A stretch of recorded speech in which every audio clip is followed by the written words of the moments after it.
So, biyaya po ng Diyos na tayo po ay nandito muli upang sambahin ang Diyos, Espiritu at katotohanan. At napapakinggan naman ho natin ang mga nangyayari, ay pag-pray ho natin sa Panginoon. Ano ho? Ngayong gabi ay tayo po ay mag-aaral ng Biblia at ang na-assign po sa aking topic ay The Father's Rule.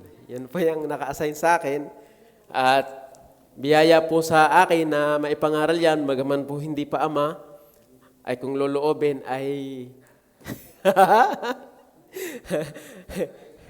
ano. So, tayo po ay magsitayo muna at tayo po ay magbabasa ng salita ng Panginoon. Buksan po natin sa Joshua chapter 24 verse 15.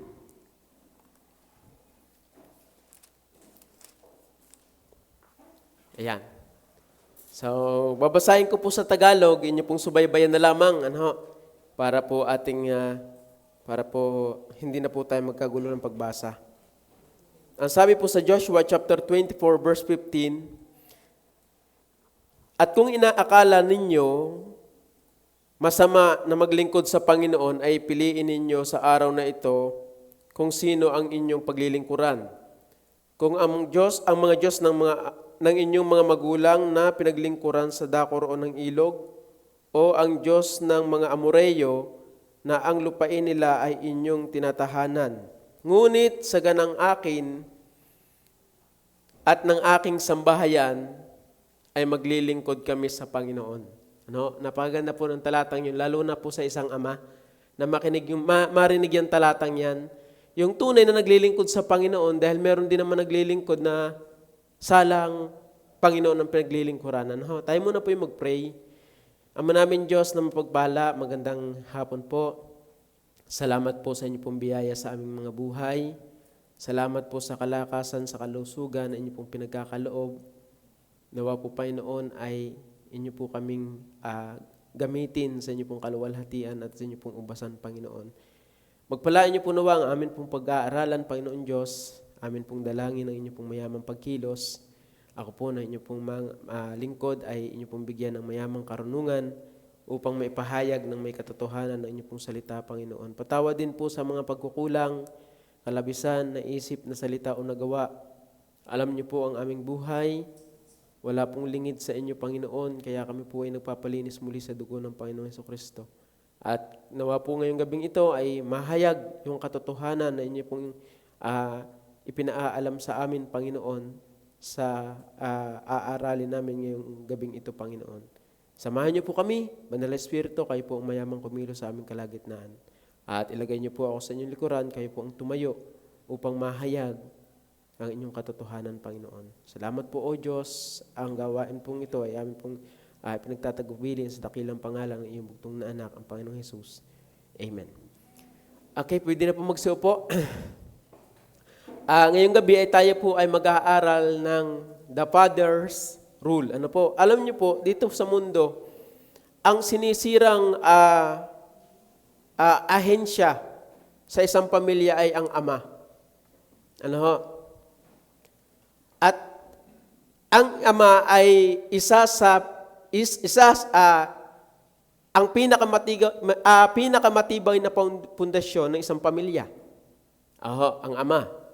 At pagka nagiba ang pundasyon ng pamilya, ang haligi ng tahanan, ay madali na pong magiba ang iba. Kaya pinipilit ng mundo na sirain o gibain ang imahe ng isang ama dahil kapag nasira nila yan, di yan napapasok or madali nilang masira ang isang pamilya. Ngayon ay tayo po ay magtatalakay about sa ama. Ano ba ang role ng isang ama sa Biblia? At ang akin pong ang nai-assign po sa akin ay si Joshua. At ang buhay po ni Joshua ay nakakahanga bilang siya po ay kumbaga po ay ang naging mentor niya si Moises at ipinasa sa kanya ang atang na sabi sa Joshua chapter 1, atin muna pong basahin.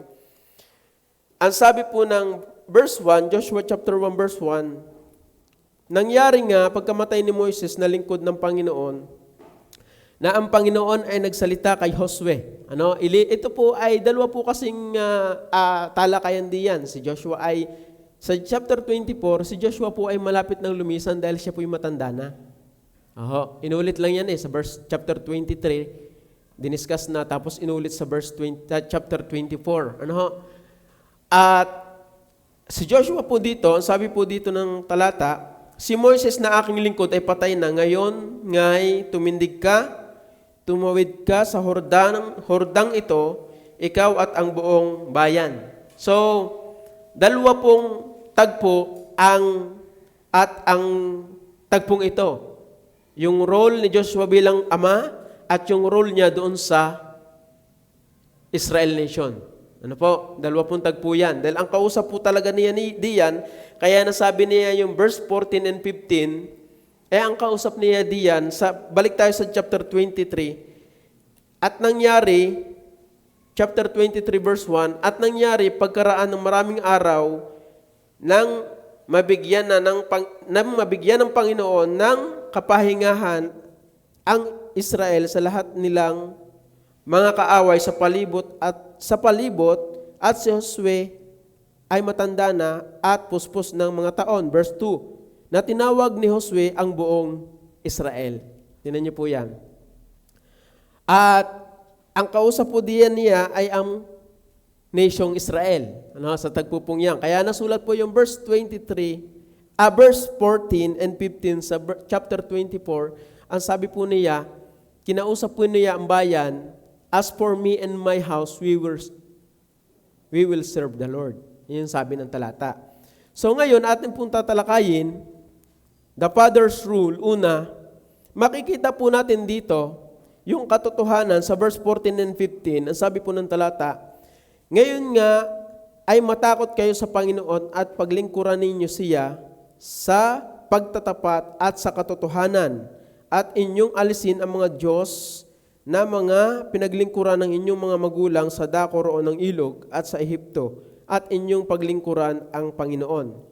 At kung inaakala ninyong masama na maglingkod sa Panginoon, ay piliin ninyo sa araw na ito kung sino ang inyong paglilingkuran. Kung ang mga Diyos ng inyong mga magulang na pinaglingkuran sa dako roon ng ilog, o ang Diyos ng mga Amoreyo na ang lupain nila ay inyong tinatahanan. Ngunit sa ganang akin at sa aking sambahayan ay maglilingkod kami sa Panginoon. Pero bago po yan nasabi, sinabi po muna yung verse 1 hanggang verse 13. Pinaalala po ni Josue ang ginawa ng Panginoon sa kanila. So una nating dapat maunawaan bilang ama, dapat ikaw ay may leadership sa iyong tahanan at meron kang guidance. Verse 1, Roman numeral number 1, leadership and guidance. Napakahalaga po na yan sa isang ama bilang ikaw ay isang ama at namamahala ka ng isang sangbahayan. Meron ka dapat leadership and guidance. Alam niyo po, napakahirap po na ikaw ay isang ama, wala kang leadership at wala kang paggabay sa iyong pamilya. Napakahirap po na yan. Kaya po napapariwara ang isang pamilya, dahil ako po bilang isang batang lumaki sa siko, meron po doong meron nga lang, nasabi nga lang ama. Alam niyo yung nasabi lang na ama. Pero hindi talaga niya alam yung pagiging isang ama. Hindi niya alam kung paano kumilos at gumalaw bilang isang ama. Nakapasok lamang siya dahil nga ng kapusukan. Pero yung katotohanan na dapat mo munang malaman bilang ikaw ay papasok sa pagpapamilya, dapat ikaw ay merong inilalagay na leadership and guidance sa iyong pamilya. Ano po? Ang sabi po diyan, ang sabi po ng Ephesians chapter 1, ang sabi po, Ephesians chapter 1 o Titus chapter 2, nabasa ko lamang po kanina, ang sabi po ng talata, Titus chapter 2, yan. Titus chapter 2 verse 2. Nasabi po dito, na ang mga matatandang lalaki ay maging mapagpigil, mahusay, mahinahon, ang pag-iisip, magagaling sa pananampalataya, sa pag-ibig, sa pagtitiis. Ito po yung sabi ni Titus, ng Titus chapter 2 verse 2, na ang mga matatandang lalaki ay maging mapagpigil, mahusay, mahinahon ang pag-iisip, magaling sa pananampalataya, lalo na po tayo bilang mananampalataya, bilang ama. Kayo pong ama, hindi mo ako ama. Magaling sa pananampalataya. Yan po isa sa kinakailangan bilang isang amang Kristiyano na ikaw ay mahusay sa ating kumbaga pinaniniwalaan sa pagpipigil at sa pagtitiis. Kaya sabi po dito, bilang isang mananampalataya ng Diyos at bilang isang ama, dapat meron kang leadership and guidance sa iyong pamilya. Opo. Dapat iyong mailatag yung katotohanan na ikaw bilang isang ama, ikaw ay dapat nangunguna sa pagsunod at sa paggabay sa iyong mga anak. Under po na yung leadership and guidance, saan natin igigiya ang ating pamilya or ang inyong anak or ang mga anak? Una, spiritual leadership. Papangunahan mo sila bilang ikaw ay isang ama, dapat ikaw ay nangunguna sa paglilingkod sa Panginoon. Dahil ang sabi po ng Joshua chapter 24 verse 15, "As for me and my house, we will serve the Lord." Si Joshua po ang naimik na yan. Ang sabi po niya, "As for me and my house, we will serve the Lord." Ang sabi po ng talata, spiritual leadership. Dapat makita yan sa isang amang Kristiyano. Bilang ikaw ay isang ama, bilang ikaw ay isang ama, dapat ikaw ay mayroong spiritual leadership. Ang sabi po ng Ephesians chapter 1, verse 2, ang kanhong Bible ay naghihiwag-hiwag na. Ang sabi po ng Ephesians chapter 6, ang sabi po dito ng talata,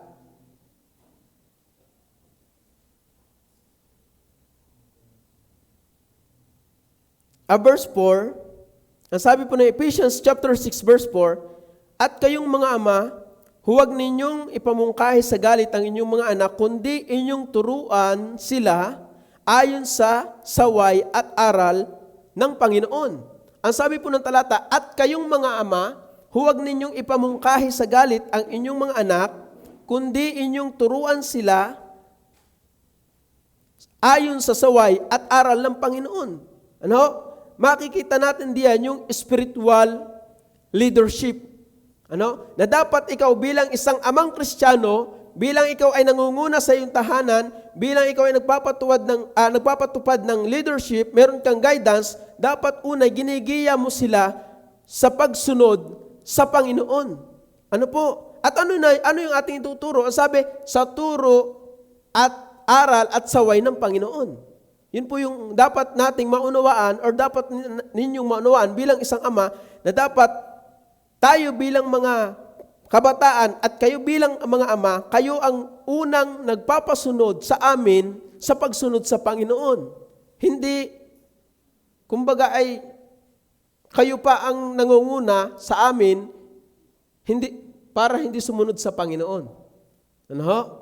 Dapat kayo bilang isang ama, meron kayong leadership and guidance. Una, pinasusunod nyo kami sa pagsunod sa Panginoon at ginagabayan nyo kami sa pagsunod sa Panginoon. As a father, a Christian father. Spiritual leadership. Ang sabi pa po ng Deuteronomy chapter 6, ang sabi po ng Deuteronomy chapter 6,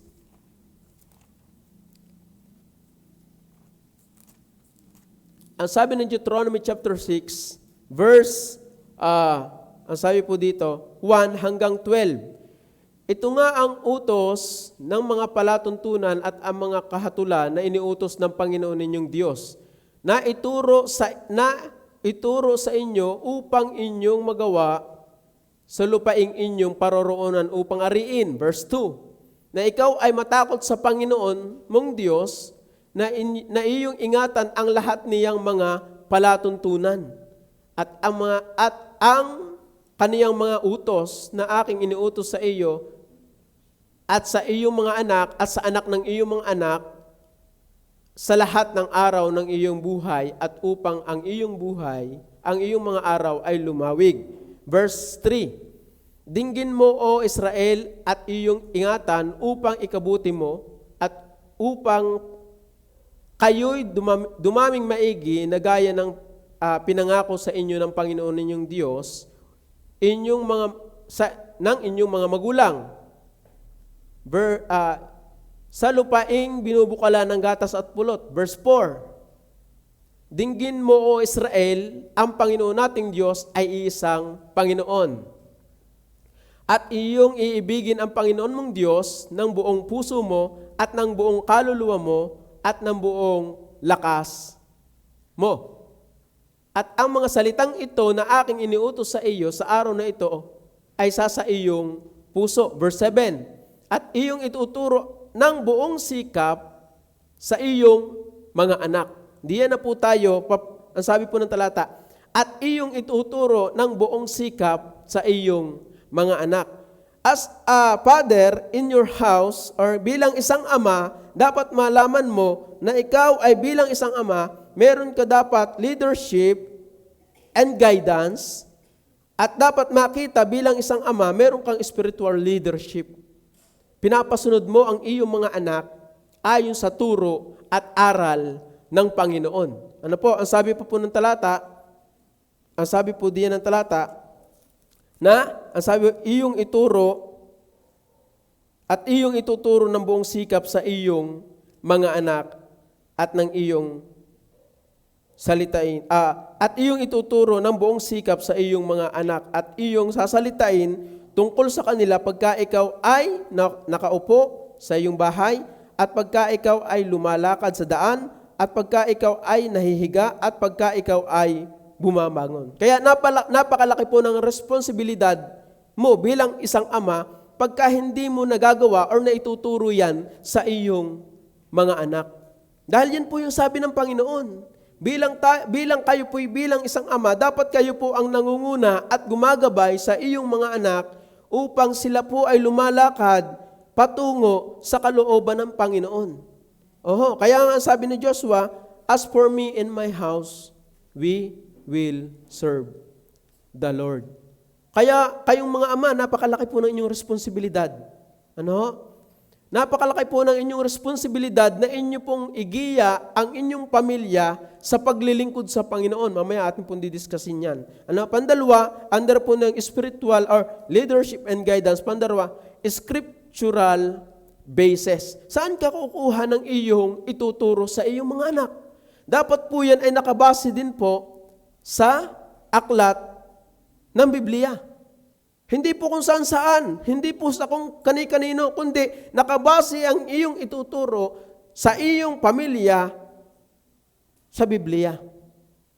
Dahil ang sabi po ng talata sa Joshua chapter 1, ang sabi po ng Joshua chapter 1, verse 1, ang sabi, at mangyayari pagkamatay ni Moises na iyong lingkod ng Panginoon, na ang Panginoon ay nagsalita kay Josue na anak ni Nun, na tagapangasiwa ni Moises na sinasabi, si Moises na aking lingkod ay patay na. Ngayon nga'y tumindig ka, tumawid ka sa hordang ito, ikaw at ang buong bayang ito, hanggang sa lupain na aking ibibigay sa kanila, sa makatuwid bagay sa mga anak ni Israel. Bawat dakong tutungtungan ng talampakan ng iyong paa ay ibibigay ko sa iyo or sa inyo, gaya ng sinalita na ko kay Moises. Verse 4, mula sa ilang at ang Lebanong ito hanggang sa malaking ilog ng ilog Euphrates, buong lupain ng mga Heteyo at hanggang sa malaking dagat sa dakong nilulubugan ng araw ay magiging iyong hangganan. Verse 5, at walang makatatayong sinuman tao sa harap mo sa lahat ng mga araw ng iyong buhay. Kung paano ako'y sumakay Moises, ay gayon ako sa iyo. Hindi kita iiwan ni pababayaan kita. Verse 6, Magpakalakas ka at magpakatapang na mabuti, sapagkat iyong ipapamana sa bayang ito ang lupain na aking isinumpa sa kanilang mga magulang na ibinigay sa kanila. Magpakalakas ka lamang at magpakatapang na mabuti na isagawa mo ang ayon sa buong kautusan na iniutos sa iyo ni Moises. Yun po yung sabi. Sabi, na isagawa mo, ang sabi po ng talata, magpakalakas ka lamang at magpakatapang na mabuti na isagawa mo ang ayon sa buong kautusan na iniutos sa iyo ni Moises na aking lingkod. Huwag kang liliko sa kanan o sa kaliwa upang ikaw ay magtamo ng mabuting kawakasan saan ka man pumaroon. Yun po yung sabi ng talata. Kaya ang sabi, scriptural basis. Dapat tayo po ay walang ituturo sa ating mga anak or sa ating pamilya kundi yung nanggagaling lamang sa salita ng Panginoon. Dahil napakalaki ng iyong responsibilidad bilang isang ama kung ang ituturo mo diyan ay sala sa katotohanan ng Biblia. Napakalaki pong sala. Ang sabi po ng talata, ang aklat na ito ng kautusan ay huwag mahihiwalay sa iyong bibig, kundi iyong pagbulay-bulayan araw at gabi upang iyong masunod na gawin ang ayon sa lahat ng nakasulat dito. Sapagkat kung magkagayo iyong pagiginhawahin ng iyong lakad at kung magkagayo magtatamo ka ng mabuting kawakasan. Kaya mga minamahal, sa ating pong mga kaamahan, kinakailangan po bilang ikaw ay isang ama, meron kang leadership and guidance sa family at meron kang spiritual leadership. Hindi yung ikaw ay ama, ikaw pa yung pinapangunahan ng iyong anak upang maglingkod sa Panginoon. Mahirap po yun. Kaya nga sabi ng Titus chapter 2, balik po tayo sa Titus chapter 2, na sabi po doon ng talata, Titus chapter 2, nasa na? Titus chapter 2 verse,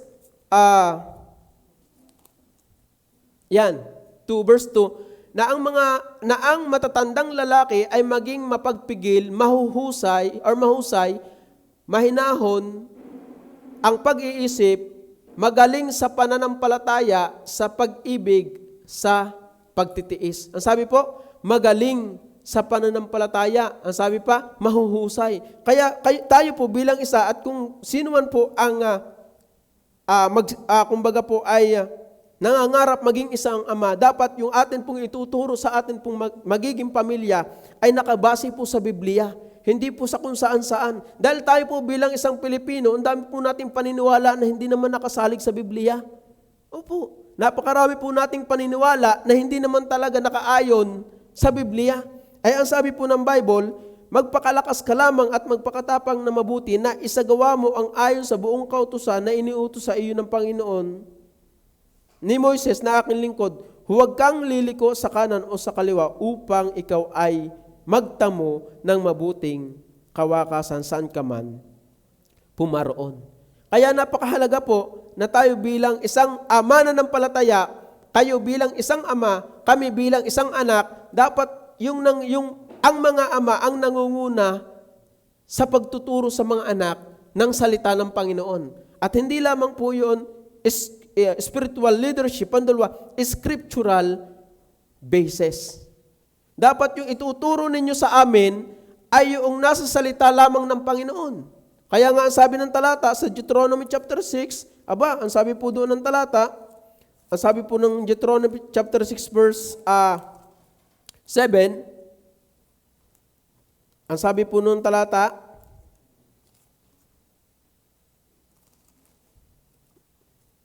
wala na.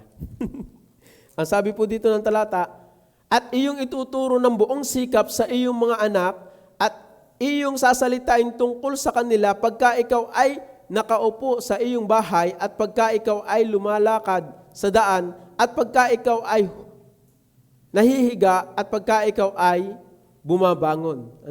Kaya yan po yung sabi, scriptural basis. At ang sabi pa ng Ephesians, ang sabi po doon ng Ephesians chapter 6, verse 4, kundi iyong turuan sila ayon sa saway at aral ng Panginoon.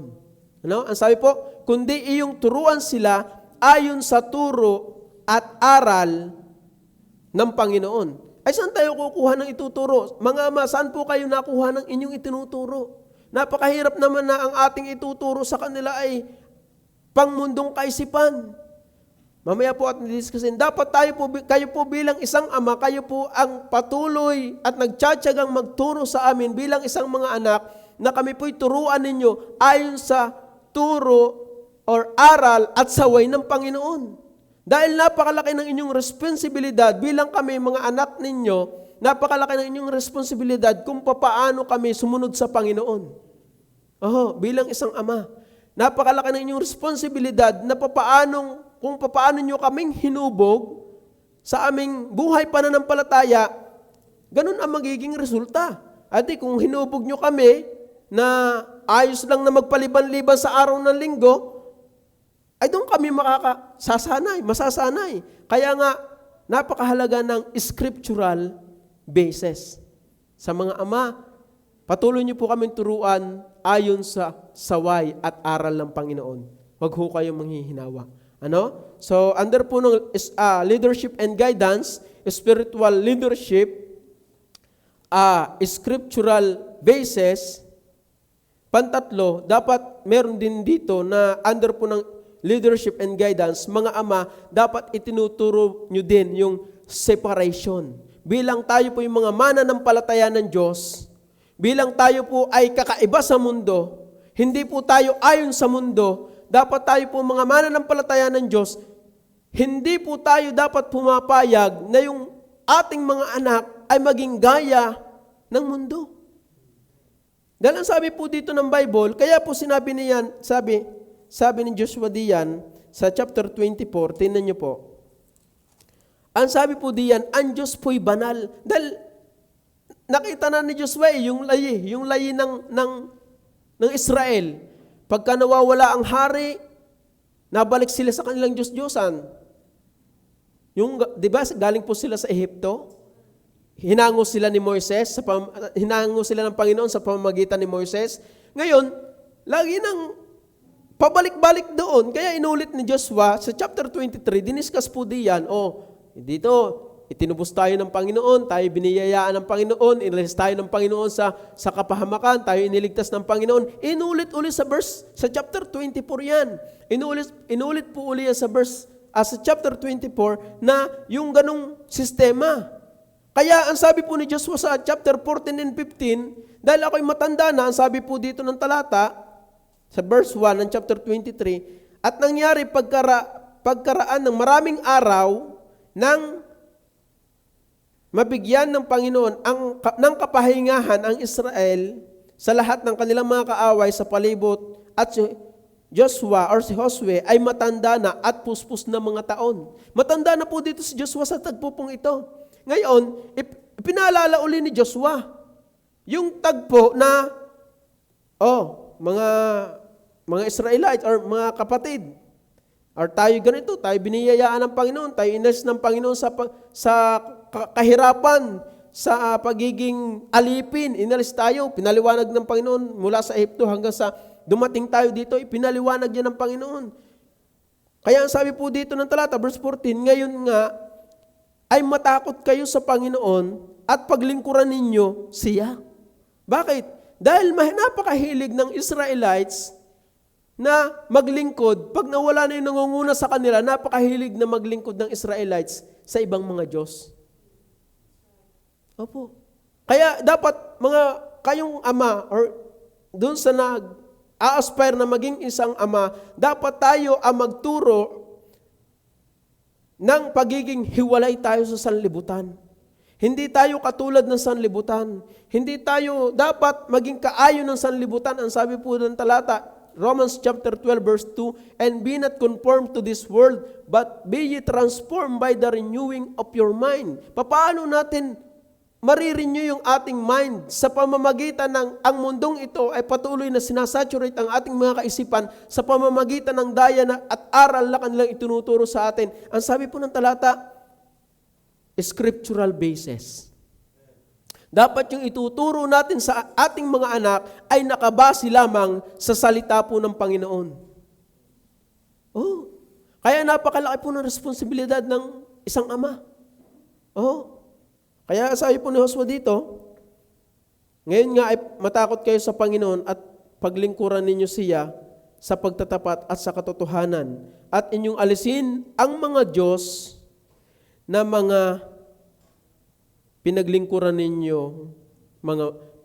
ng inyong mga magulang sa dako roon ng ilog ng Ehipto. At inyong paglingkuran ang Panginoon. Ano? Merong hihiwalayan. At kayo bilang isang ama, kayo po yung magturo sa amin na kami po ay humiwalay sa hindi inaayunan ng Panginoon. Sabi po ng talata, kaya sinabi ni Joshua, bilang siya po ay leader ng isang tahanan, dahil dalawa ang kanyang pinapamahalaan, nation at yung kanyang tahanan, ngayon mamamatay na si Joshua, matanda na, sabi ng chapter 23 verse 1, sabi ni Joshua, at kung inaakala ninyo na masama na maglingkod sa Panginoon, ay piliin ninyo sa araw na ito kung sino ang inyong paglilingkuran. Kung ang Diyos ng inyong mga magulang na pinaglingkuran sa dako roon ng ilog, o ang Diyos ng mga Amoreyo na ang lupain nila ay inyong tinatahanan, ngunit sa ganang akin at sa aking sangbahayan ay maglilingkod kami sa Panginoon. Ang sabi po ng talata, ngunit ngayon nga ay matakot kayo sa Panginoon at paglingkuran ninyo siya. Meron dapat separation. May itinuturo dapat kayong mga ama sa amin bilang isang mga anak na katotohanan na nanggagaling sa salita ng Panginoon. Ikaw, anak, bilang ikaw ay mananampalataya ng Diyos, dapat inililinaw yan. Bilang ikaw mananampalataya ng Diyos, tagasunod ka na ni Kristo, dapat walang manliligaw sa unbeliever. Dapat ikaw bilang mga mananampalataya ng Diyos, tagasunod ka ni Kristo, nagbibigay ka ng offering. Ikaw dapat mananampalataya ng Diyos, tagasunod ka ni Kristo. Sabi ng Bible, igalang mo ang iyong ama at ang iyong ina. Hindi yung kayo ang mananampalataya ng Diyos, mga ama, kayo mananampalataya ng Diyos, and yet ang inyong mga anak ay walang galang sa inyo. Dapat itinuturo, ipinamumulat ninyo sa inyong mga anak, yung ganyang mga katotohanan. Dahil hindi na po yan tinuturo sa sanlibutan. Hindi na po yan tinuturo. Pumunta kayo sa Siko. Makikita nyo yung mga bata doon na walang kamudo-mudo, walang galang sa magulang. Kaya dapat bilang amang Kristiyano, dapat itinuturo nyo yung mga katotohanan na nanggagaling sa salita ng Panginoon. Hindi kung ano-anong ituturo ninyo. Ito, ituturo ko sa iyo. Secondary na lang yan. Sadya naman yung malalaman. Pero itong salita ng Diyos, kahit ituro mo ng ituro, nalilimutan. Kaya dapat, sabi nga ng talata sa Deuteronomy, sabi ng talata doon sa Deuteronomy chapter 6, ilagay, sabi po ng talata, tinan niyo po. Deuteronomy chapter 6 verse 7, at iyong ituturo ng buong sikap. Bakit sinabi diyan ng buong sikap? Ang sabi po ng talata, and thou shalt teach them diligently. Buong sikap, hindi po madali ang magturo ng, lalo na yung, kumbagay, spiritual. Napakahirap magturo ng katotohanan ng salita ng Diyos sa mga tao. Lalo na pagpatay. Sa mga kaamahan dito, kayo po ba na nakakasigurado na ang inyong mga anak ay tunay na ligtas? Dahil ang tatanggap lang ng katotohanan ay yung tunay na anak ng Diyos.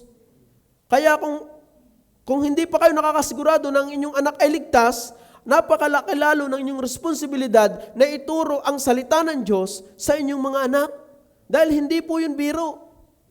Dahil hindi po iintindi or hindi uunawain ng patay ang katotohanan or ang salita ng Diyos. Kaya sabi po ng talata dito, at iyong ituro ng buong sikap sa iyong mga anak at iyong salitain tungkol sa kanila pagka ikaw ay nauupo sa iyong bahay, at pagka ikaw ay lumalakad sa daan, at pagka ikaw ay nahihiga, at pagka ikaw ay bumabangon, at iyong itatali na pinakatanda sa iyong kamay, at mga magiging pinakatali sa iyong noo, at iyong isusulat sa itaas ng pintuan. Siyempre, pagka dadaan lagi, mababasa. Ganyan ho inahintulad ang pagtuturo ng salita ng Diyos. Yan ang sabi po ng talata, at iyong isusulat sa itaas ng pintuan ng iyong bahay at iyong mga pintuang daan. At mangyayari pagka ipapasok ka ng Panginoon, or yun na po, ang sabi ng talata. Kaya ang sabi po dyan, at verse 12, at mag-ingat ka nga, baka iyong malimutan ang Panginoon na naglabas sa iyo sa lupain ng Ehipto sa bahay ng pagkaalipin. Kaya napakalaki po ng responsibilidad ng isang ama. Lalo na kung ikaw ay isang ama na mayroong pinamamahala ang Kristiyanong tahanan. Una, leadership and guidance, napakahalaga po na yan sa isang pamilya. Bilang ikaw ay isang haligi ng tahanan, ikaw dapat ang, kumbaga, ay pundasyon ng tahanan, ikaw dapat ang tibay ng tahanan, lalo na sa spiritual leadership, sa pangunguna, bilang ikaw ay mananampalataya ng Diyos, isang amang mananampalataya ng Diyos, hindi dapat ikaw ang nauunahan sa paglilingkod. Dapat ikaw ang nangunguna sa paglilingkod, sa paggiya sa iyong mga anak, sa paglapit sa Panginoon, sa pagkakilala sa Kanya, sa pag-ibig sa Kanya. Hindi yung tayo ang nagiging kulelat. Pandalwa, scriptural basis. Alam niyo po, hindi po nagkulang ang Panginoon. Kung ano yung ating ituturo or ipapaalam sa kanila, nanggagaling yun po yun sa Bible. Opo, wala na po tayong ibang ituturo. Ano kung hindi yan makapag-aral ng sekular? Ang pinakamataas na karunungan na malalaman ng tao ay yung salita ng Diyos at yung Diyos mismo. Kaya wag po tayong matakot kung ang ating mga anak ay hindi makapag-aral ng sekular. Dapat matakot ka na ang iyong anak ay hindi makaalam ng katotohanan ng salita ng Diyos. Opo, kaya dapat napakahalaga na ang itinuturo ng isang ama ay scriptural basis. Nasa Biblia. At pag wala yun sa Biblia, wag mo na yung ituro. Pantatlo, under po na yun, leadership and guidance, itinuturo mo din dapat yung separation. Bilang isang ama. Itinuturo mo sa iyong anak na hindi yan atin, ito yung atin.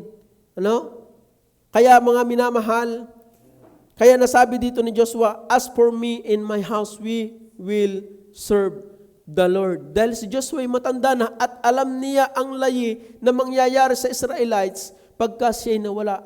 Yun nga lang ang failure ni Joshua, hindi siya nakapagtayo ng kasunod niya. Kaya ang sabi dito, nangyari, verse 29 ng chapter 24, at nangyari pagkatapos ng mga bagay na ito, na si Josue na anak ni Nun, na lingkod ng Panginoon ay namatay, na may 110 taon ang gulang, at inilibing nila siya sa hangganan ng kaniyang mana na Timna Sera, na nasa lupaing maburol ng Ephraim, sa hilagaan ng bundok ng Gaas. Verse 31, at naglingkod ang Israel, tinan niyo po, may i-highlight po ako dito.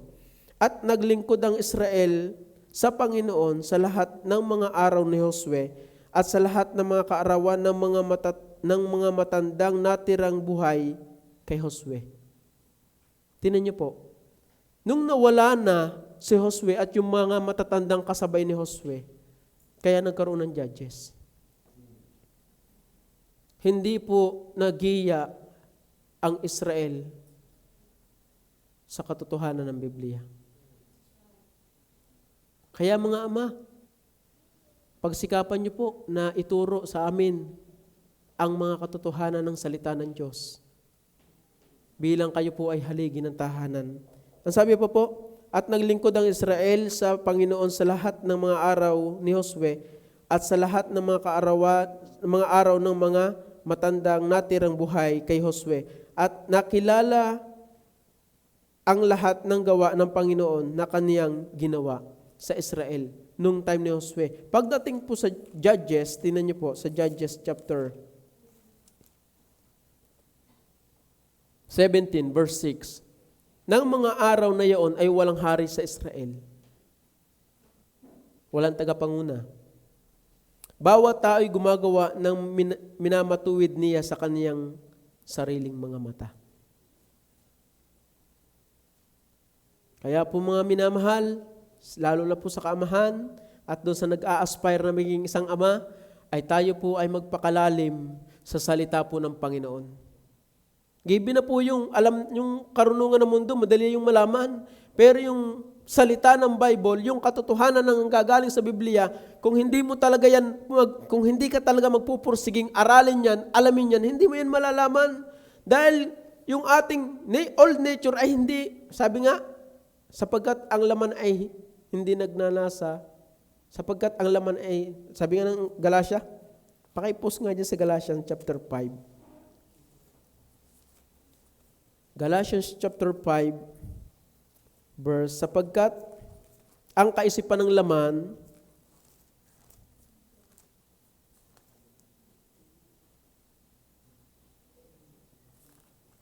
sabi po dito, verse 17, sapagkat ang laman ay nagnanasa ng laban sa Espiritu at ang Espiritu ay laban sa laman, sapagkat ang mga ito ay nagkakalaban upang huwag ninyong gawin ang mga bagay na inyong ibigin. Hindi po natin aasahan, tayo pong Kristiyano, kahit tayo po'y Kristiyano na minsan hindi tayo nag-aasam ng salita ng Diyos eh. Opo, aminin na natin sa ating sarili. Minsan, mas namamayagpag pa sa ating buhay yung kumbaga mga bagay-bagay dito sa mundo kaysa sa katotohanan ng salita ng Diyos. Kaysa sa salita ng Diyos mismo. Kaya dapat bilang isang ama or na nag-a-aspire bilang isang ama, dapat tayo nagsusumikap na alamin ang salita ng Diyos dahil sabi ng Titus chapter 2 verse 2 na magaling sa pananampalataya, mahuhusay sa pananampalataya. Magaling sa pananampalataya. Bilang isang ama, maging katulad nawa tayo ni Joshua na as for me and my house, we will serve the Lord. Maging saturated tayo ng mga katotohanan ng salita ng Diyos na ipinaalam sa atin ng Diyos mismo. Kaya tayo po ay magpakatatag. Sabi nga, magpakatapang na mabuti. Ano?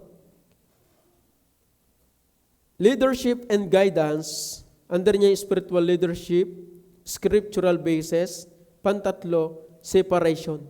Ano? Dapat bilang isang mananampalataya ng Diyos, isang ama, ano? Hindi yung ikaw ay nakakita lamang, uy, mayaman nanliligaw sa iyo. Sige, patusin mo na para tayo umahon sa hirap, patay na, naglason.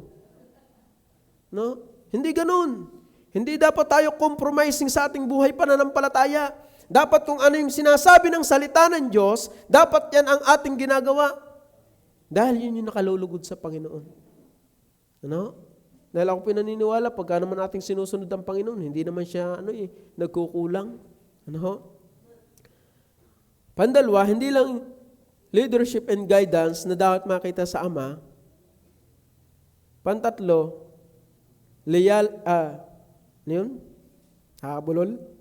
liable to your family. Wala ho akong makita eh. Sabi po dyan ng liable means to be liable in the legal sense simply means to be held legally responsible or obligated. Meron kang obligasyon sa iyong ama, sa iyong mga magulang, o sa iyong anak, meron kang obligasyon, meron kang responsibilidad talaga na ikaw ay magpasunod sa iyong anak.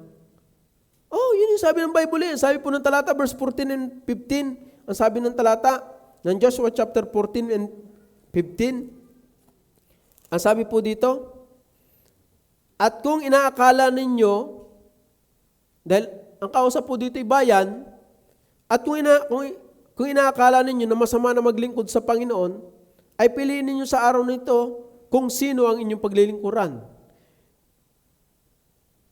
Ang sabi po dito, kung ang mga Diyos ng inyong mga magulang na pinaglingkuran sa dakoro ng ilog, o ang Diyos ng mga Amoreyo na ang lupain nila ay inyong tinahanan, ngunit sa ganang akin at sa aking sambahayan, ay maglilingkod kami sa Panginoon. Tama? You are liable to your family. Meron kang responsibilidad, meron kang obligasyon talaga, ay saan mo dadalhin yung iyong pamilya bilang ikaw ay Kristiyanong ama? Saan mo dadalhin ang iyong pamilya? Sa kamunduhan? Sa pagpapayaman? Ako na may naniniwala na ang Panginoon, pag ikaw talaga sumusunod sa Kanya, pagpapalain ka niya eh. Dahil ang sabi ng Bible, kung sino yung nagpaparangal sa akin, ipararangalan ko din. Dapat ikaw bilang isang ama ay may obligasyon ka talaga na pasunurin ang iyong anak, ang iyong pamilya sa Panginoon. Kaya ang sabi ni Joshua, as for me, nagreklamo ba yung pamilya ng Josue? Hindi. Sabi, we will serve the Lord. Kaya sa nag-a-aspire na maging isang ama, ay hindi po biro. Hindi pala biro yan.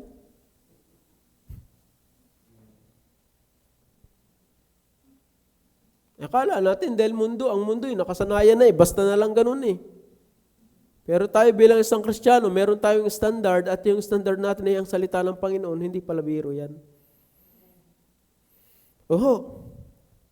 Kaya dapat ikaw, you are liable to your family. Meron kang obligasyon na pasunurin yan.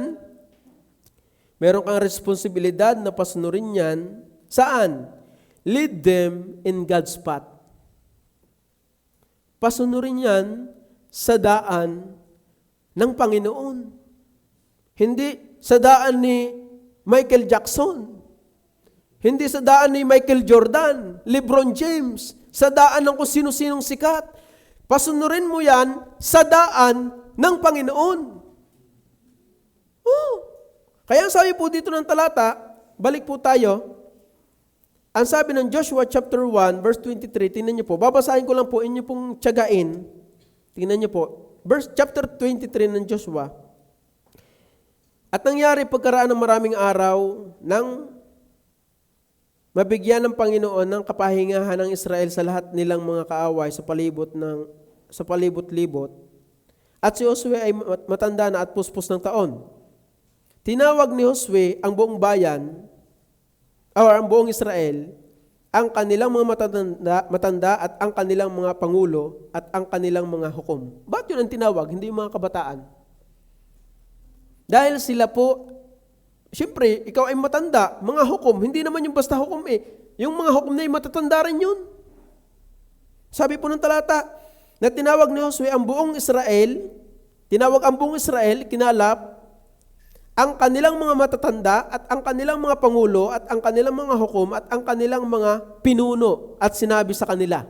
Saan ibinilin? Sa kanila. Bakit? May second generation Kaya nung namatay si Josue, yung kaunabay niya, naglahugana sa judges ang Israelites. Ano nang nangyari? Wala Ginagawa nila ang magalingin sa kanilang mga mata. Aywan ko kung yung naiwan, yung namatay, hindi yata na ituro. Lead them in God's path. Nung time ni Josue, ayos. Ikaw? Kaya nga sabi, nagkaroon sila ng kapahingahan Dahil sinusunod ng Israelites ang kalooban ng Panginoon. Pero sabi po ng verse, tinan niyo po, chapter 24, verse 19, inulit na yan At sinabi ni Josue sa bayan, kayo'y hindi makapaglilingkod sa Panginoon sapagkat siya isang banal na Diyos, siya'y mapanibughuing Diyos, hindi niya ipapatawad ang inyong mga pagsalangsang ni ang inyong mga kasalanan man. Nilinaw yun ni Joshua Dahil sabi dito ng talata, tuloy po natin yung chapter 23, dahil ito yung summarize ng chapter 24, mas mahaba po yung chapter 24 Ang sabi po dito, at inyong nakita ang lahat na ginawa ng Panginoon, nililinaw ni Joshua. Nakita ninyong lahat na ginawa ng Panginoon yung Diyos sa lahat ng mga bansang ito, dahil sa inyo, sapagkat ipinakipaglaban kayo ng Panginoon ninyong Diyos. Narito, aking binahagi sa inyo ang mga bansang ito, na nangalabi upang maging mana sa inyong mga lipi mula sa Jordan pati na lahat ng bansa sa aking inihiwalay hanggang sa malaking dagat ng dakong nilulubugan ng araw. At itinaboy sila ng Panginoon ninyong Diyos mula sa harap ninyo at palalayasin sila sa inyong paningin at inyong aariin ang kanilang lupain na gaya ng salita ng Panginoon ninyong Diyos sa inyo. Verse 6, kaya't kayo'y magpakatapang na mabuti na ingatan at gawin ang lahat ng kautusan sa aklat. Nakasulat sa aklat ng kautusan ni Moises. Tingnan niyo po yan. Nilinaw uli ni Joshua Nilinaw ulit ni Joshua sa Israel na ito, dahil kaya tayo nagkagarto, sige, tahimik na tinipon uli ni Josue. Dahil siya matanda na, inulit uli yung mga katotohanan, yung utos ng Panginoon sa kanila.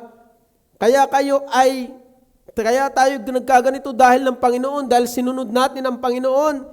Kaya ang sabi ng verse 6, kaya't kayo'y magpakatapang na mabuti, na ingatan at gawin ang lahat ng nakasulat sa aklat ng kautusan ni Moises, na huwag kayong lumiko sa kanan o sa kaliwa. Yun yung sabi ni Joshua sa buong sa nation of Israel at sa kanyang pamilya, yun din ang kanyang itinuturo Lead them in God's path. Kaya, hindi ko na babasahin, mahaba. Kaya anong nangyari, nung nawala yung Joshua at yung matanda, tingnan nyo, basahin nyo yung Judges, kagulo. Kagulo talaga ang Israel. Nasasakop sila kung ano-ano kalang ginagawa, pumunta lang sa iba't ibang Diyos. Wala. At ginagawa nila ang magalingin ng ayon sa kanilang mga mata.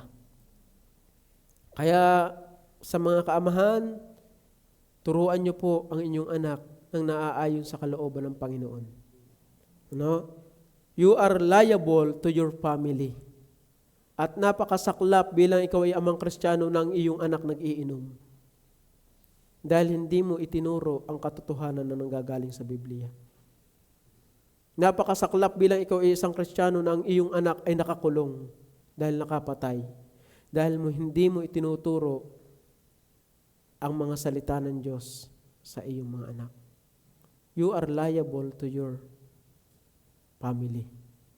Kaya sabi ni Joshua, bahala kayo kung sabi dito ng talata, at kung inakala ninyo na masama na maglingkod sa Panginoon, ay piliin ninyo sa araw nito kung sino inyong paglilingkuran. Piliin ninyo.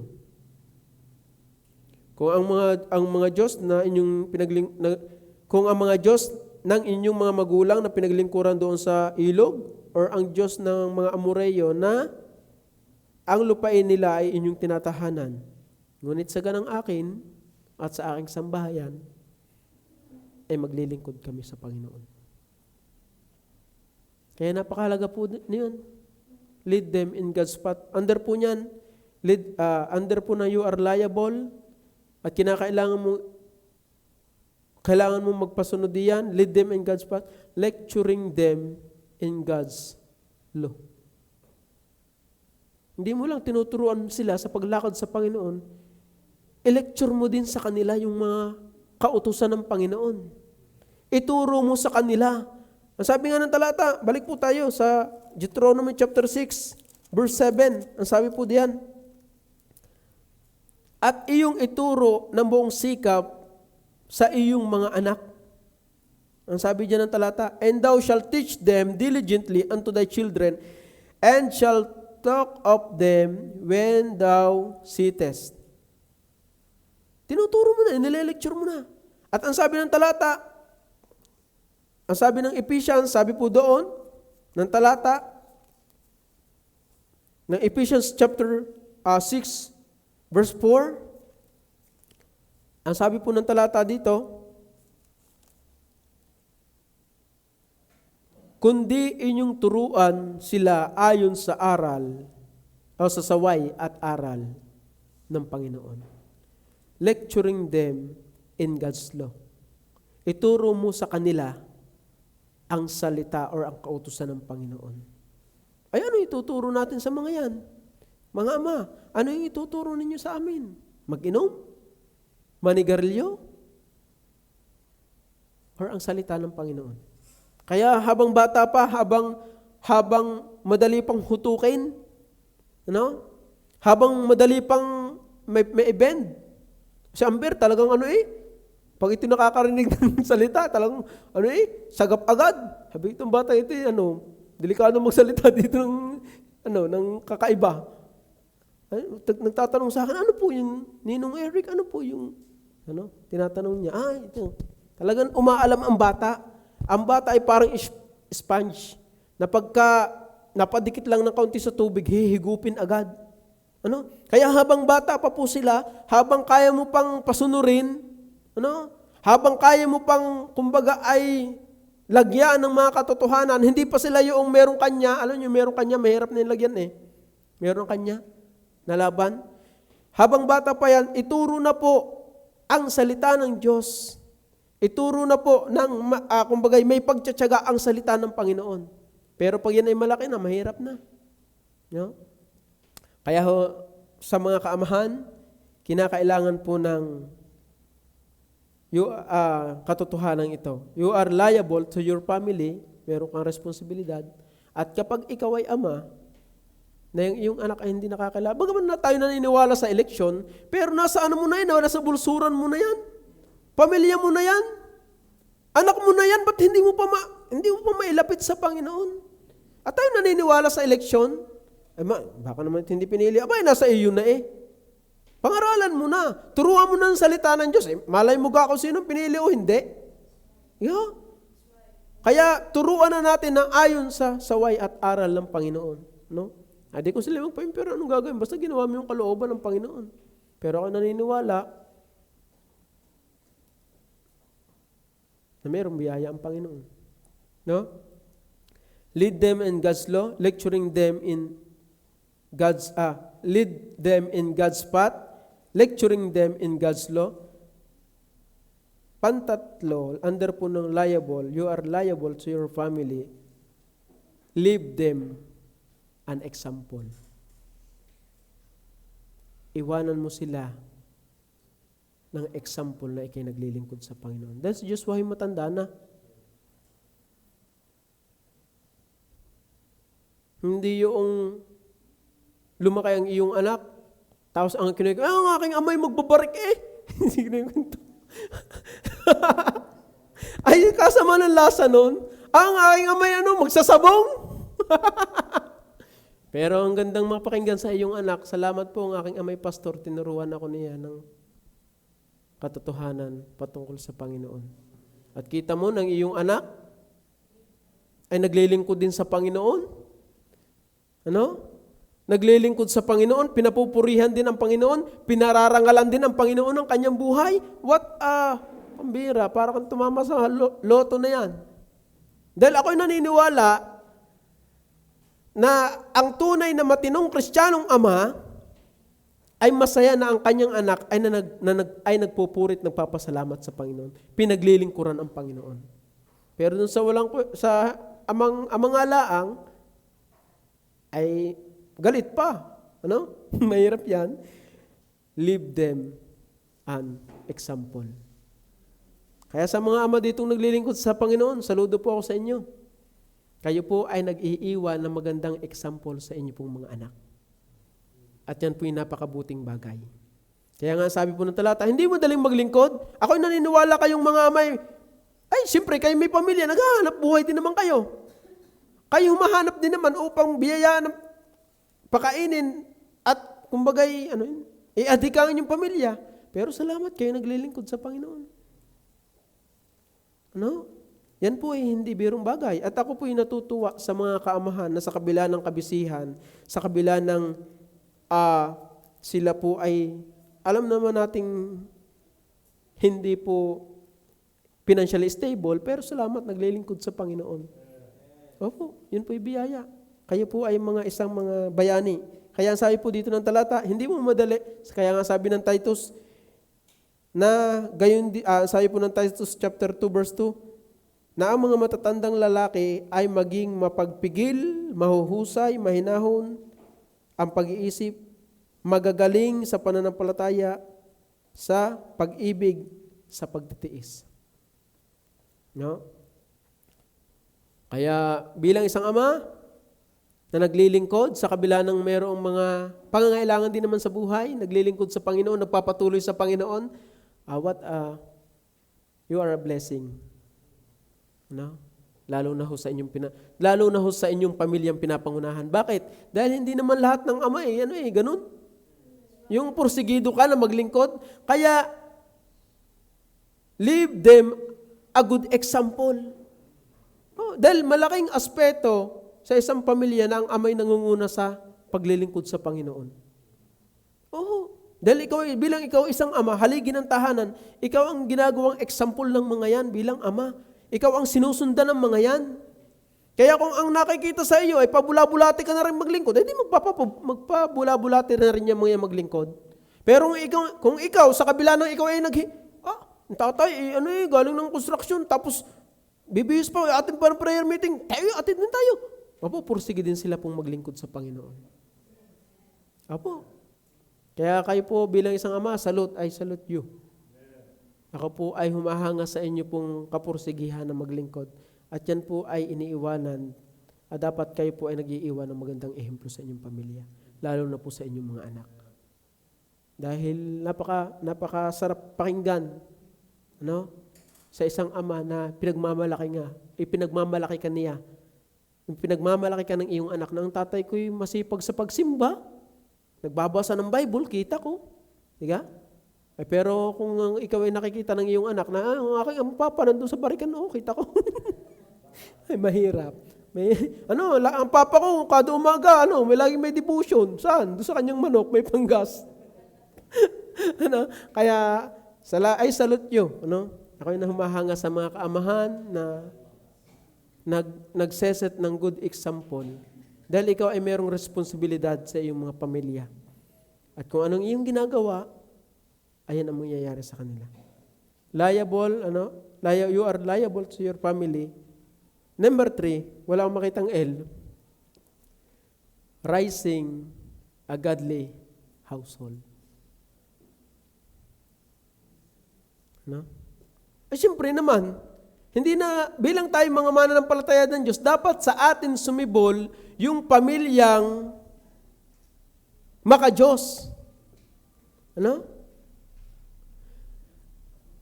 Dapat sa atin makita yung pamilyang maka-Diyos. Dahil ang hirap, nung ako mananampalataya, sabi nga may kwento, anong pangalan mo? Demonyito po. Anong pangalan ng iyong ina? Demonyita.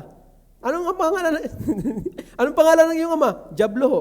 Saan ka nakatira? Sa impyerno. Paano? Lagi napaparinig ng bata, nag-aaway yung kanyang magulang, ang tawag ng asawa dun sa babae, demonyita ka.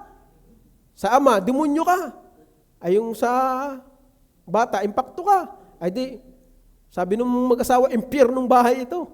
Kaya yun ang nangyari. Kaya, bilang isang mananampalataya ng Diyos, dapat tayo po yung kinakikitaan ng isang maka-Diyos na pamilya. Kaya sabi ni Joshua, as for me and my house, we will serve the Lord. Kaya meron tayong talatang ganitong inaaral ngayon, dahil po meron Joshua ang pamilya'y maka-Diyos. Meron Joshua ang pamilya'y maka-Diyos. Kaya sabi po ng talata, verse 24 ng chapter 24, chapter 15, verse 15 ng chapter 24, ang sabi po ng talata, at kung inakala ninyo na masama na maglingkod sa Panginoon, ay piliin ninyo sa araw na ito kung sino ang inyong paglilingkuran. Kung ang Diyos ng inyong mga magulang na ipinaglingkuran sa dako roon ng ilog, o ang Diyos ng mga Amoreyo na ang lupain nila ay inyong tinatahanan. Ngunit sa ganang akin at sa aking sambahayan, masasabi natin talagang godly household ito. Sabi, ngunit sa akin at sa aking sambahayan ay maglilingkod kami sa Panginoon. Kaya sana po ngayon bilang isang ama at nag-a-aspire na maging isang ama, tayo po bilang isang nag-a-aspire na maging isang ama, maging saturated agad tayo ng Word of God. Dahil mahirap na ikay papasok sa isang pamilya or pagpapamilya na wala kang alam sa salita ng Diyos. Ano ituturo po natin? Kalokohan?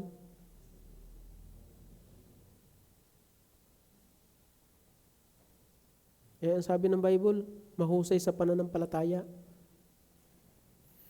Kaya po, napakabigat nga pala nun. Raising a godly household, under po niyan, siyempre makikita natin, God-centered household. Verse 15. Sabi po, ngunit sa ganang akin at sa aking sambahayan ay maglilingkod kami sa Panginoon. God-centered household. Sarap nun, ano? Napakasarap po noong ang iyong pamilya ay ang sentro ay ang Diyos talaga. Hindi kung sino-sino. Ang sentro ay kung sino-sino. Dapat ang sentro talaga ng isang pamilya, kaya sila nagbubuklod-buklod, ay ang Panginoon. Dahil wala ding kwenta kung ikaw ay isang ama na hindi ka naglilingkod sa Panginoon. Ikaw ay babae.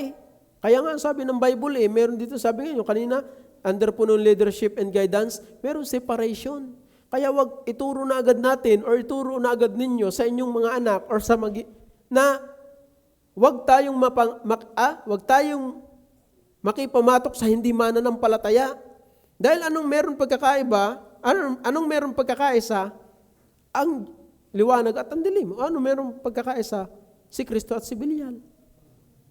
Kaya hindi kayo makakabuo ng isang God-centered household kung ang iyong asawa ay unbeliever. At hindi ka makakabuo ng God-centered household kung pareho kayong unbeliever. Kaya dapat parehong believer. God-centered household. Kaya napakasarap kaya ako natutuwa po na nahihili sa pamilya, banal na hili sa pamilya na ang pamilya buo na naglilingkod sa Panginoon. Nakakatuwa po yun. God-centered household, verse 15, as for me and my house, we will serve the Lord. Pandalwa, under po nung rising a godly household, God-fearing household.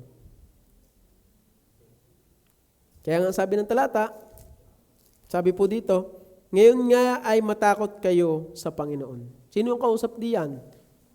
Hindi ko alam kung yung iligtas lahat, pero yan ay chosen nation ng Panginoon. Dahil ang unbeliever naman, ako'y naniniwala na wala man silang takot sa Panginoon.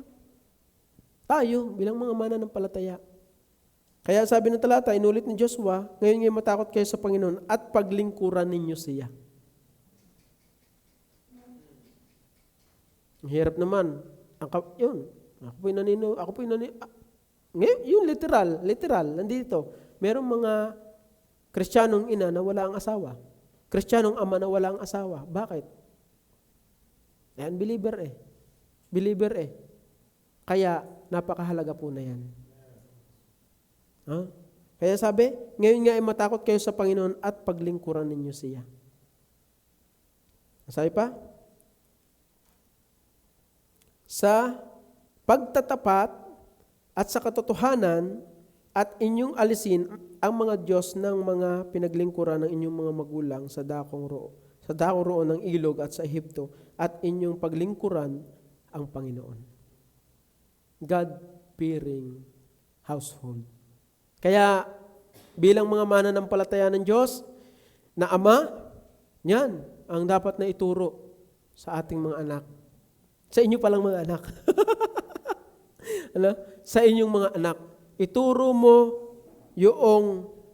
ang Diyos ang sentro, ang Diyos ang matakot ka sa Panginoon, and letter C, under po na yan, yung rising godly household, God-glorifying household. Sabi po ng talata, ngayon nga ay maglingkod kayo sa Panginoon at paglingkuran ninyo siya sa pagtatapat at sa katotohanan at inyong alisin ang mga Diyos-Diyosan na mga pinaglilingkuran ng inyong mga magulang sa dako roon ng ilog at sa Ehipto at inyong paglingkuran ang Panginoon.